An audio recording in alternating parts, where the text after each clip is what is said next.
In about 2015, I had been dating this guy that started to become increasingly more toxic and abusive. But at the time, I wasn't sure because I had, first of all, never really had a real relationship before. And I grew up in abuse and toxicity, and that's all I ever knew. That's all I ever saw. Other family members also toxic. Friends of mine were also in an abusive situation. So that's all I really ever knew and all I ever saw. And so I kept asking. It wasn't like he wasn't hitting me, right? And that's sometimes an excuse that we use. Well, it wasn't that bad, right? It couldn't be abuse if they're not smashing you against a wall. Okay, that's not true, right? And so I'm trying to establish whether or not he is abusing me, or if I have some sort of a problem because I feel like garbage all the time. And he's telling me, he kept acting as if I was the problem, getting mad at me about stupid shit that I was like, am I the problem? Is it me? Is it really me? Am I, like I don't want to get too graphic on YouTube, but I'm not sure how much I want to tell you guys honestly, but let's say we would have relations and then right afterwards he would tell me we never have relations. I'm just like, what? It's like literally every day. Like, what are you talking about? Pure gaslighting me, right? Trying to convince me of a reality that isn't real. It was a lot of things. And it just like I had three cats at the time. They were my babies. And he walked in. There was multiple things. So, for example, one day he walked into the kitchen, my kitchen in my apartment that I pay for on my own. And he walked into the kitchen and walked into the cat food dish and then got pissed off, like, oh, why is this here? Because that's where it goes. That's why it's there, because the cats eat food.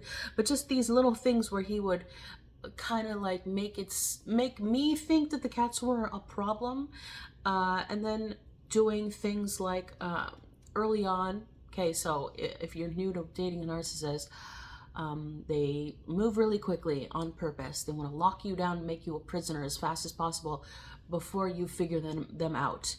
And so, like early on, he was like, oh, insinuating that we should move in together. And then, right after telling me that he wants us to move in together, also showing me a couch that he's going to buy that is not cat safe. And I had already explained to him my reasoning behind buying the couch that I had. So it was almost like either on purpose or like to see how I would react. It felt as if he was grooming me to see if I would get rid of my cats for him. And that was not going to happen. Okay. So there was that aspect. Anyways, so this is just like one small little thing of like the long list of crazy stuff that this man was doing. At some point, I had he stopped texting me or calling me or whatever. He kind of like ghosted, and I wasn't texting him or calling him. For some reason at that point, I at least had the wherewithal, the I don't know, I just knew not to chase him. And this was after I was chasing him in the beginning, because he was doing this hot cold thing that was, bringing out the codependency in me.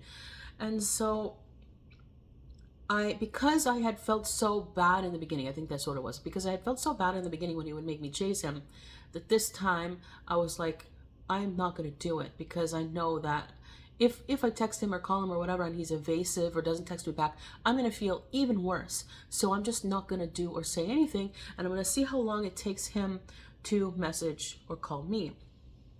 And it was real, like, it took a month before we contacted each other, and I was the one at that point to contact him and all I said was, hey, could you bring my stuff? Because I had a month of detoxing. So in that month, I cried it out like I was literally detoxing from a drug on the floor, like heaving. And I had that time to process what was happening, and I had an epiphany in that time where I recognized what was going on. So prior to this, not long beforehand, I went to see a shrink. And this story is just one example of why therapy didn't work for me, okay? And I'm not telling anyone that it's not going to work for you, but you got to be careful who you choose to be your therapist, because they're not all good. They're not all sane. Some therapists are abusers, okay? So just be careful who you choose. Anyways, because of the mental game that he was playing with me, I could tell that I felt like garbage, but I wasn't 100% sure that it was abuse or not. Because like I said, everything I've ever seen was abusive, so that's all I knew. So I didn't really have a clear definition as to what was abuse and what was normal for a relationship, especially considering, songs like that tell you like love hurts, it's supposed to hurt, and all these songs with like super toxic scenarios and drama and chaos, and we associate that with love and relationships. So it's normalized in society where we have adopted this belief that all this toxic chaos, drama, and pain is what a healthy relationship is supposed to look like, and that's not true. Okay, so at that point, I wasn't aware of this yet, and I was questioning everything, and I didn't really have anyone to talk to about it that could give me great feedback, because I was surrounded by other people in a similar situation that didn't really know any better either. And so I scheduled an appointment with a therapist, and I'm like, listen, I'm desperate to know what the hell is going on. Please, I'm specifically booking this appointment specifically to know if I am in an abusive relationship or not. And I've heard Dr. Romani say something recently where she described that scenario, and as she described it, she said, that's how we know you're in an abusive relationship. When you're like coming to us going, I'm not sure if I'm the abuser or if they're the abuser or if I'm in an abusive relationship.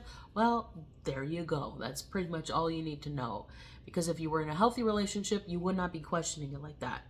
So I'm making this appointment with the therapist going like I don't understand what's going on. I feel crazy. I'm confused. And I'm not sure if I'm in an abusive relationship or not, and I need someone like a third party with clarity to help me understand what's going on.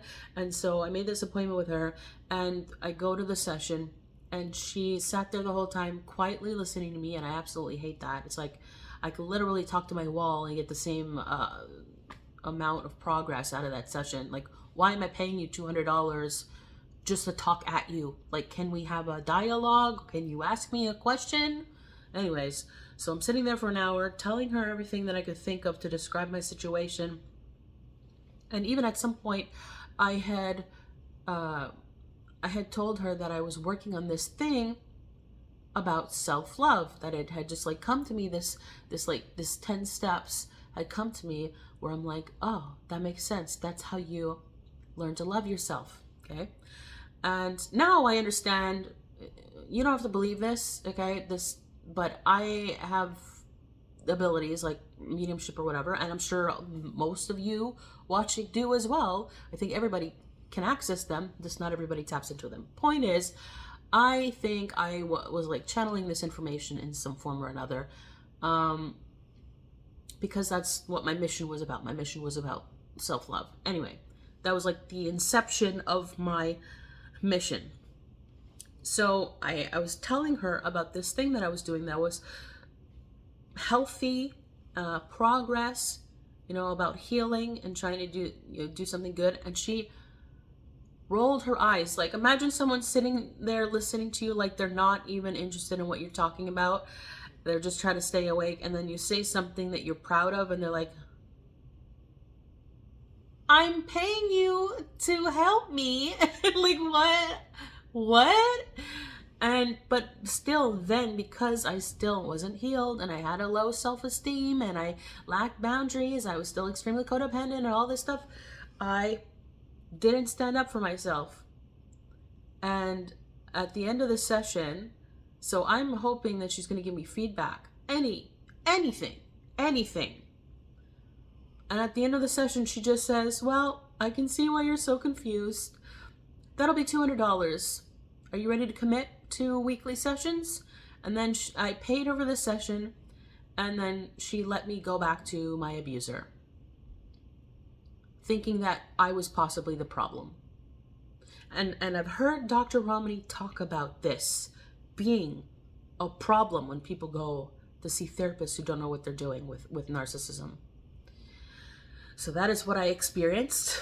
That really turned me off into therapy. And I believe that too is also part of my mission with the self-love stuff, because otherwise I would have gone a different route and I wouldn't have explored it the way I did and then wrote my book and whatever else. Anyways, so this therapist did not help me, sent me back confused, back to my abuser, groomed to believe his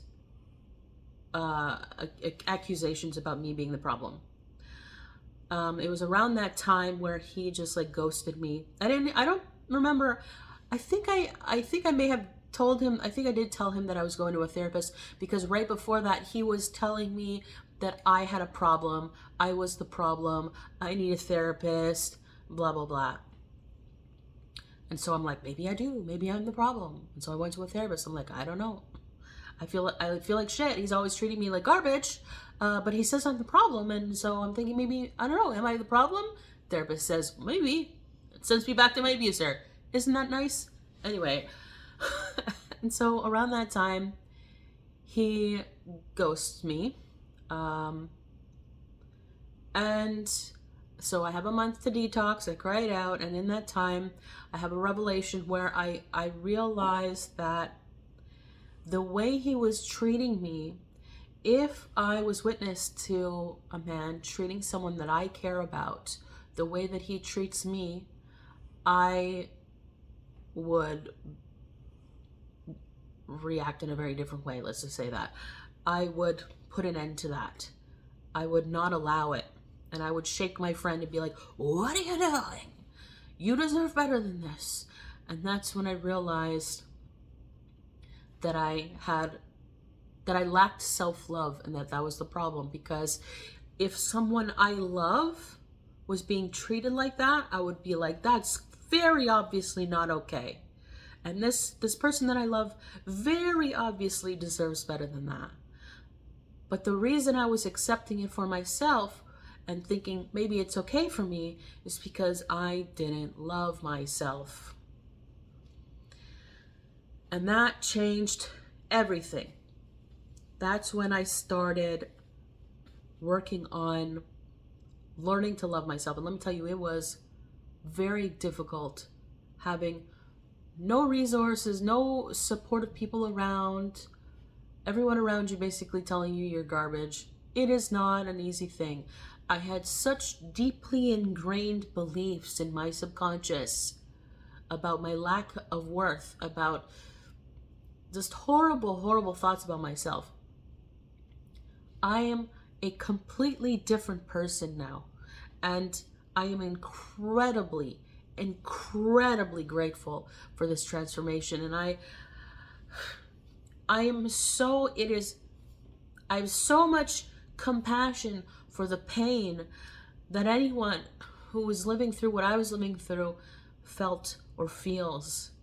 It is really, really, really, really hard to live like that, thinking that you're not worthy of better, worrying about being judged, worrying if anyone will ever love you, putting up with so much crap, being I won't get into it now, but just,